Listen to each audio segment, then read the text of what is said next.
Guys, welcome back to my channel, you guys.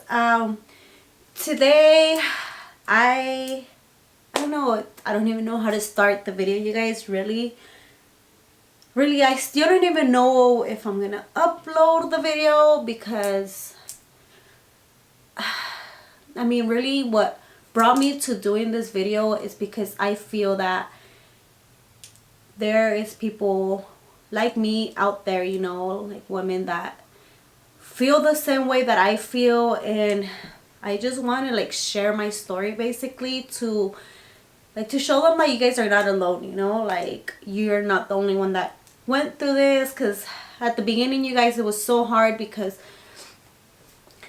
I did not have no support, you guys. Like, I feel like I was alone, you know. Although you feel like your spouse is there or not, but in my case, I'm like holding in the tears because I do not want to cry for the video, you guys. I just don't want to send out that message. I just want to, like, you know, talk about it.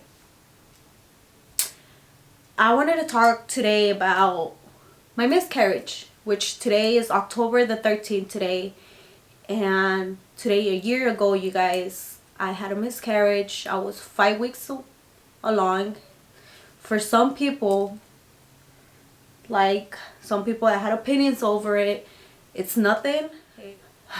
For the people that had opinions over it, you guys, family members, they were kind of harsh. I don't know if it was because they disliked me, or they just didn't think of a good wording, or they just didn't think about it or care. I don't know.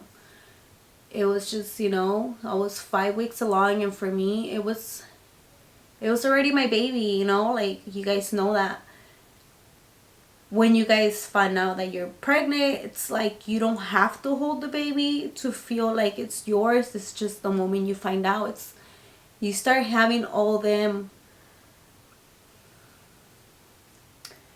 I guess, like plans, you could say. Like, you start planning out how it's gonna look, what is it gonna be, what are you gonna dress him as or her, the names. I don't know, you know. I guess you start planning before it's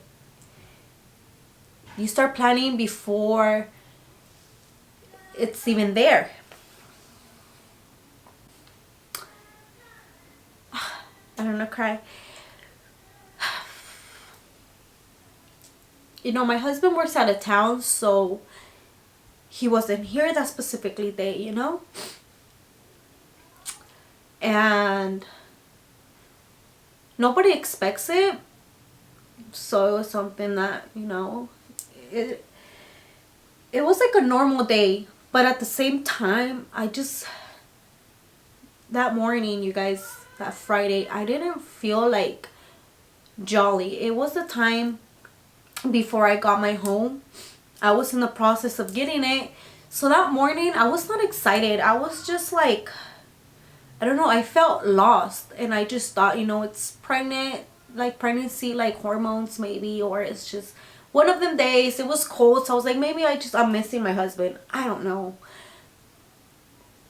I just didn't feel like me, you know. I was cramping, but it was not a horrible cramp. And with my last pregnancies, you guys, like my first baby, I had my period, like not a whole heavy period, you guys. I just had like spotting. And my second baby, like I mean, I basically always went through it. And when I would call the doctor, it was always like, it's normal, you know. It's because your body's, you know, getting ready for the baby, and that's just some normal symptoms.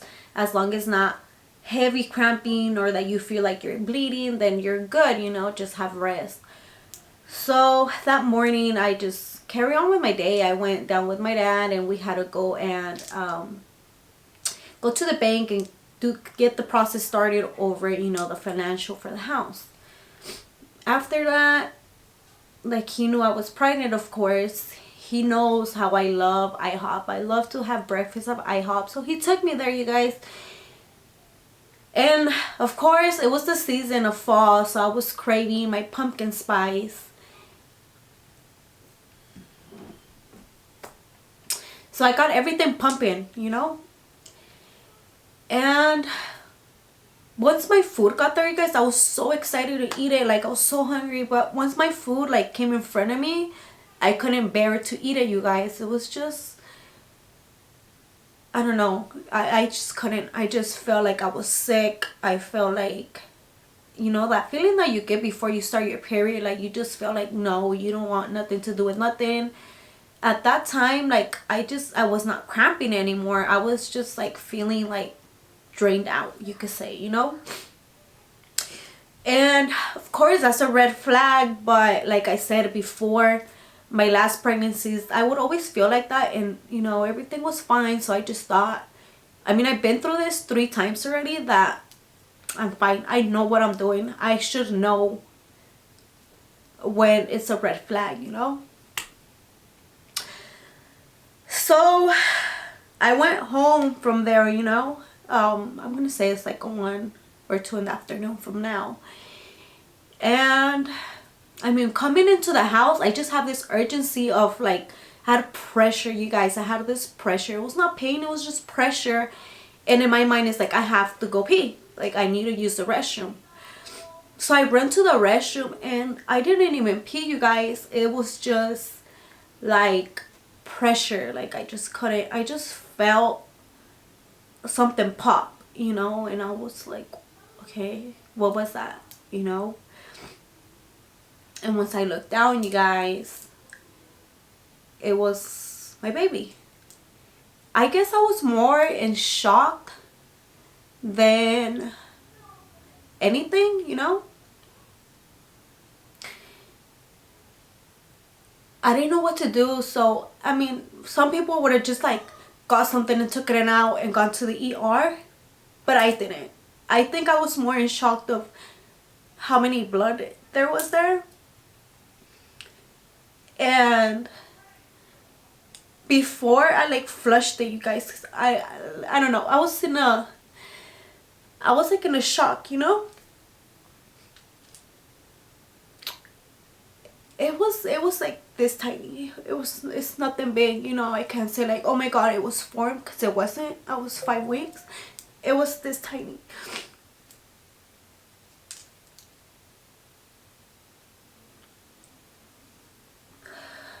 But I remember like it was like, you know, like a heartbeat. Like it was just moving. And then it gave like the last, you could say like the last heartbeat, where I don't know if you ever seen somebody have convulsion, how like they move, they move, they move, and then like it just bounced one last time, and it like float down, and it fell to the bottom. And I was just looking at it happen, and I've never stayed like frozen. I've always been the person that I could react quick, you know, like, but that day it was just, I didn't know what to do. Like, I knew what it was, but I was in denial, you know. So I remember calling my sister-in-law crying, and I told her, I was like, what do I do? And she's like, you need to go to the ER. Like, you need to go. What did you do? Did you get it out? And I told her, no, I don't know what I was thinking. I think I just flushed it. So from there, like, I rushed to the ER, and it was like that feeling that you have where you know what the answer is, but you still want to hear what you want to hear, you know. I was there going through torture, you guys. Like, it was the most painful thing I've gone through.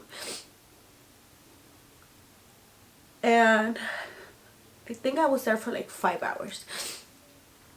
They ended up just telling me, like, you know, after all the ultrasounds and everything, there's nothing there. It's gone. But they were gonna give me these pills that, just in case, even though it was so small and I was only 5 weeks along, they just wanted to make sure that everything was cleaned out. They gave me these pills, you guys, where they're supposed to like flush it out. I don't know if anybody that's watching this has gone to a miscarriage, and if they got them pills, you guys, it feels like the kind of IV that they put you to start labor, to give you contractions, you guys. I felt like I was going through labor for like a week and a half. Like, I felt like, you know, just like when you just have a baby, you come home and you're all sore, your back feels open, you can't stand up sometimes because of the pain. I just felt like I just had a baby, but I had a baby, you know. The first day I got home, I was just by myself, you know. I was still kind of in denial until the next day when my mom called me and she's like, you know what? Like, come home, I'll like take care of you and you need help. I was such in a shock, you guys, that she wouldn't have been the first person I would go to, because me and my mom are not close at all. Like, nothing. But I just felt like I needed somebody, you know? And at that time I was still living with my mother-in-law because we were waiting for our house to close down. So we were living with her, and she's not my best supporter, so I just didn't feel comfortable, you know? So my mom was like the last person I would expect to be with, but she was there for me. I stayed at her house for like a week until I felt strong enough to, you know, get over it, I thought.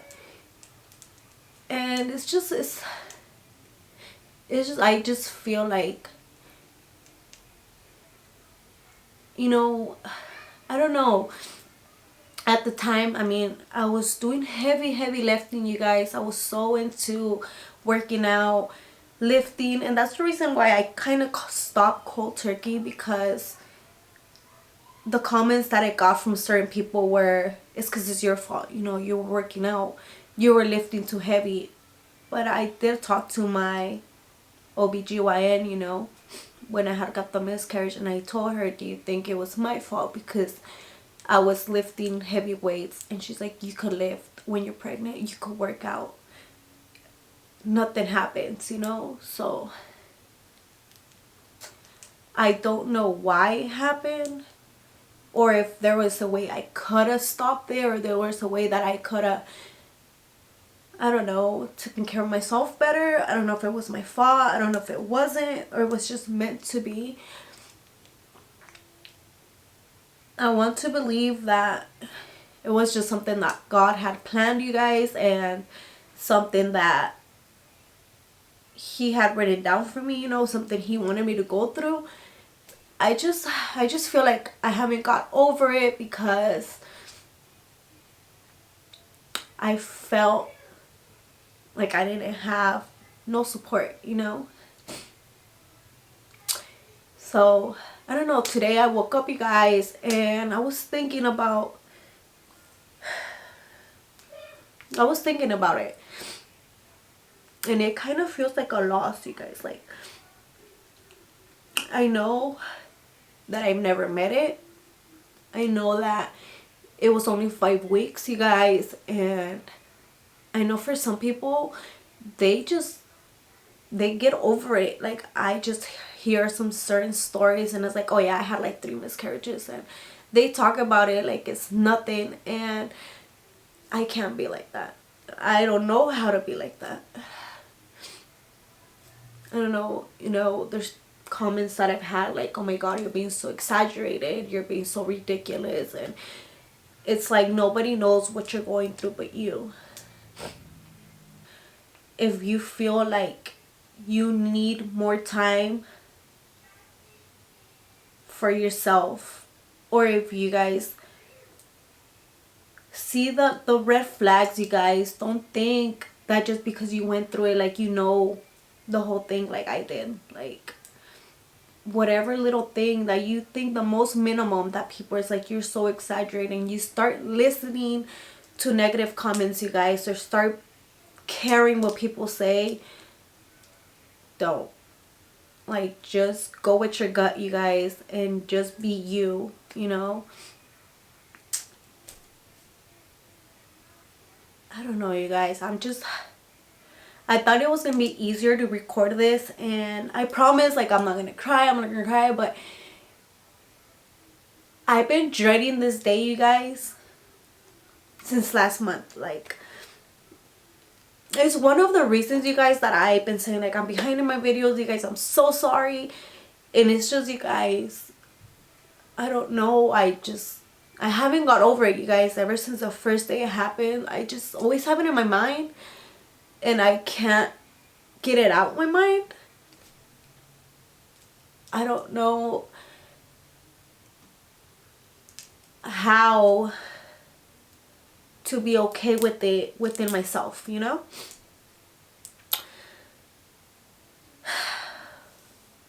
But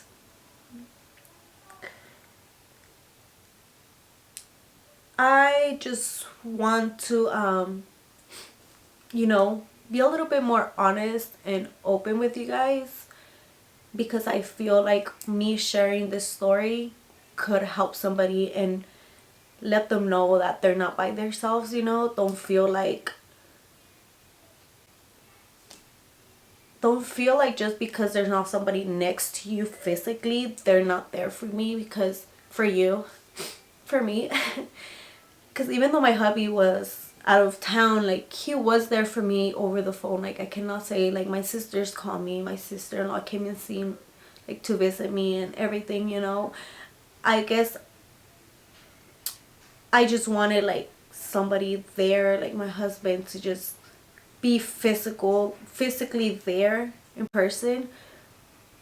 But now I realize that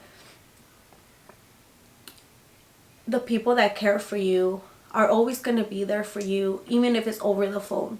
Like, that's called support, you know? It does not have to be in person, as long as you could feel that phone call coming in all the time, just checking up on you, letting you know if you're okay. And it's okay to be open and let them know what you're really feeling, and not close down, you guys, because that's what I did. I just closed down and I just pushed everybody away, because I felt like, you're not next to me, then you don't care. And that's not the case, you guys. I mean, there's people that want to be by your side, but there's just no physical way how to do it, you know? I mean, if they're showing your support even through a phone call or a text message, I just feel like they took the time out of their day. They took the time from their busy schedule to do so. So yeah, you guys, I just hope this video helps somebody that is going through it or went through it, and just know that you guys are supportive and you guys are not alone. And if you guys feel like grieving it, no matter how many weeks along were you, it does not matter. Estaba 1 week, 2 weeks, 3 weeks. If you feel the need to grieve and there's negative people, do not listen. This is your body and this is you guys. So yeah, you guys, I just wanted to share my story for you guys, and I hope it helps somebody.